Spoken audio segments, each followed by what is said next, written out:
পরিষ্কার এবং ক্লিন। এরপরে আমরা বাইরে বেরোচ্ছি, দিন দিন পলিউশনের সঙ্গে মিশছি, কেমিক্যাল যুক্ত খাবার খাচ্ছি, তো আমাদের শরীরে কিরকম ভাবে মানে নোংরা জমছে বা টক্সিন জমছে। দেখুন এটা হচ্ছে বিরাডাইন। বিরাডাইন কেন দিচ্ছি, তার কারণ হচ্ছে বিরাডাইন হচ্ছে একটা উপকারী জীবাণু। যে কোনো ল্যাবে নোংরা জল তৈরি করার জন্য কিন্তু বিরাডাইন ইউজ হয়, তাই আমরা এটা দিয়ে আমরা দেখাচ্ছি, এটা দিয়ে আমরা একটা নোংরা জল তৈরি করবো। আমাদের শরীরে এরকম ভাবে টক্সিন গুলো জমছে, আমরা দুটোর মধ্যে একটু করে মিশিয়ে নিলাম। দেখুন দুটো ভাবে একসঙ্গে সেম ভাবে মিশিয়ে দিলাম।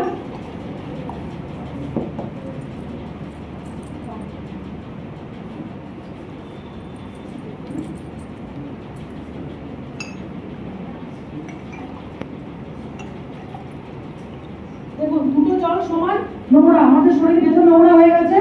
এরপর এই মানুষটা তুলসী খায় না, এই মানুষটা তুলসী খায়। দেখুন এর শরীরে কি হচ্ছে, এটা হচ্ছে আমাদের মায়ের তুলসী, যেটা আমি বলছিলাম। এর মধ্যে আমি একটু তুলসী দেবো। এই মানুষটা প্রত্যেকদিন সকালবেলা ঘুম থেকে উঠে তুলসী খাচ্ছে 5 ফোঁটা করে, তাহলে এর শরীরের ভেতরে কি হতে পারে।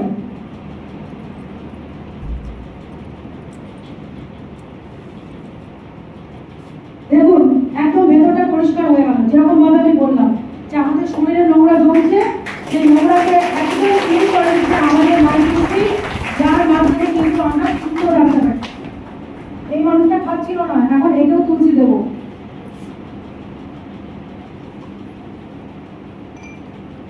দেখুন এর ভেতরটাও ক্লিন হয়ে গেল, পুরো সুস্থ। তো বাড়িতে তুলসী ব্যবহার করুন রেগুলার, পুরো শরীর ডিটক্সিফাই থাকবে এবং সুস্থ থাকতে পারবে, রোগ জ্বালা বাসা বাঁধবে না। Thank you. Over two